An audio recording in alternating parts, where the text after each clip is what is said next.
Gjithsesi unë këtu shoh një parcelë shumë të mirë. Po. Edhe nga lulet e bukura kuptoj që jemi në një parcelë me pjeshk. Me pjeshk të shi këtu. Po. Sa pjeshk keni këtu, Allaman? Të shi, këtu kam një dilim e 200 metër, edhe një dilim tjetër kam në vend tjetër. Sa rrej bie pra tjenë? Me fjalë 200 rrejmë pjeshke. 200 rrejmë pjeshke, shumë mirë. Atëherë, vorë që ju me kujdes, po shikoni gjethet e pjeshkës. Ka ndodhur diçka ndoshta, nuk e di. Ja ta afrohemi këtu përsëri. Të shi, më thoni, po. Para shiut kam bës një shpërkatje për gjethe përdrethjen e pjeshkës. Gjethe përdrethja e pjeshkës është një sëmundje më vendimtare për luftimin e kësaj sëmundje me fjalë ke pjeshka. Se na prish shumë gjethe përdrethja. Gjethe përdrethja. Shikojmë vërtet që ka ndryshuar formë tani. Ka marrë formën të lakuar dhe gjethet. Po. Edhe para shiut kam bës shpërkatjen e parë, tash po kontrolloj efektin. Mbas shiut tash do shpërkatjen tjetër. Do shpërkatjen tjetër. Me se shpërkasni? Se mund t'i vlejë edhe fermerëve tjerë kjo? Me helme. Këshilla juaj. Që janë vetëm për pjeshkën këto lloj helmesh me fjalë, për gjethe përdrethjen. Po. Shpërkatje ziram të posaçme vetëm për pjeshkën me fjalë. Që quhet? Ziram.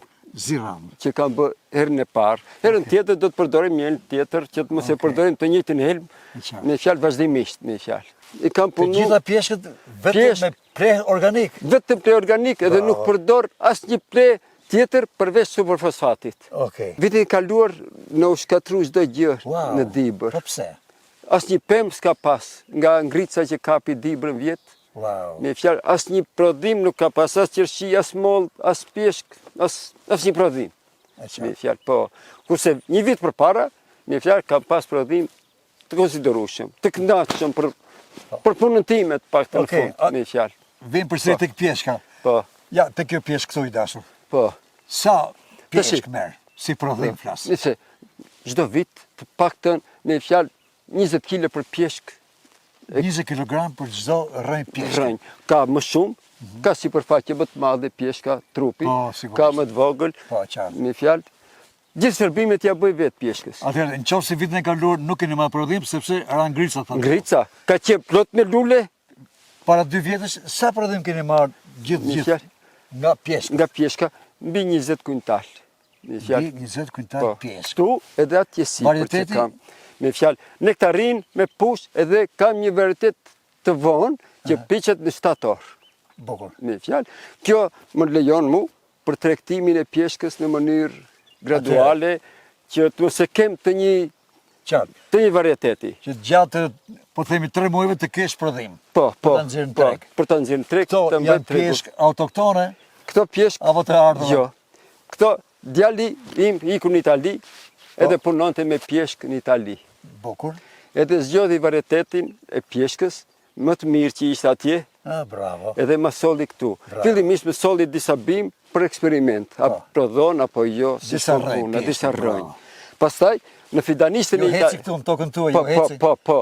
Në atë parcelën tjetër, i kisha më afër atë parcelë edhe e aplikova këtë punë me fjalë. Varietetin e pjeshkës që erdhi nga Italia. Po, që erdhi nga Italia. Pastaj nga Italia juaj e rrit dhe rregullon kultivar pjeshkë që erdhi nga Italia. Po, shumë bukur. Tokë e mirë, tokë e begat. Po, dhe përshtatshme për pjeshkën, edhe toka, edhe klima. Klima pak e ashpër në disa aspekte, ama megjithatë na ka pjeshka lulëzon shumë më gjatë se pemë tjera me fjalë, edhe më vjen shumë mirë dashur Allaman, por këtu ngjitet me pjeshkët, kam janë edhe lajthi. Lajthi, po, si na tregoi pak edhe shefi juaj. Po. Edhe Flori. Po. Këtu në lajthi kam dy lloj varietete lajthi. Parcelë madhe që nga dhe kjo, goxha. Po. Sa rrënjë keni lajthi këtu? Këtu ka 270 rrënjë lajthi. 270 rrënjë lajthi. Po. Dhe nga çdo lajthi sa merrni? Ja, kjo duket më sakt prodhimi me fjalë. Po. Vitin bile këtu pas kemi edhe lulet akoma, lulet që sapo janë mbyllur. Ja, le të vim këtu pak koleg.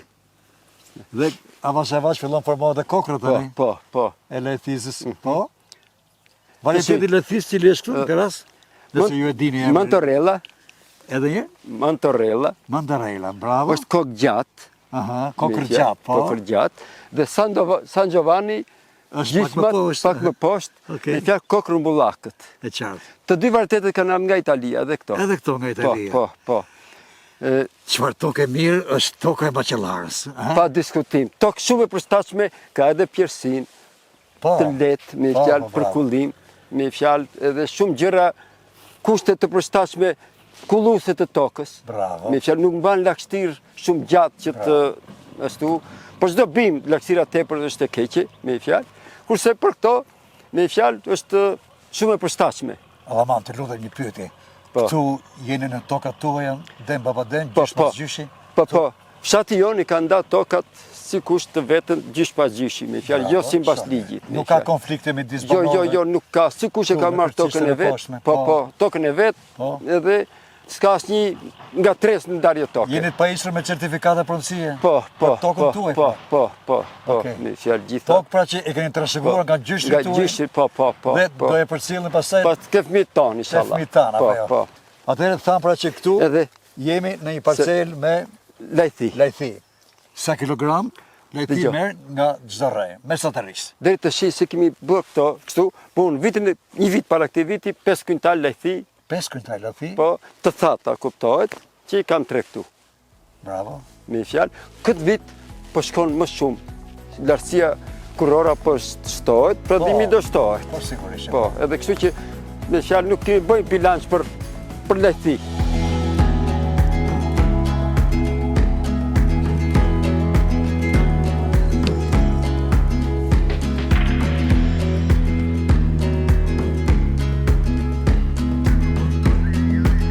Frutikultura, me fjalë, ka më pak shpenzime, më shumë punë krau e kështu tjera se sa kështu shërbime, më shumë shërbime. Të paktën nuk e larrosh tokën, me fjalë për ta mbjellë. Është e punuar, vetëm to punimi i bëj vetë pa kosto. E qartë. Me fjalë se po të marrë që punëtor. Okej. Ke marrë prodhimin pastaj? Po, ke marrë prodhimin. Të prodhimin? Po.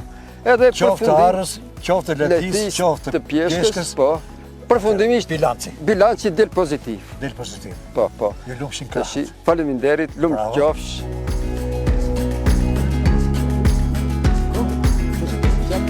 Shumë nevojshëm.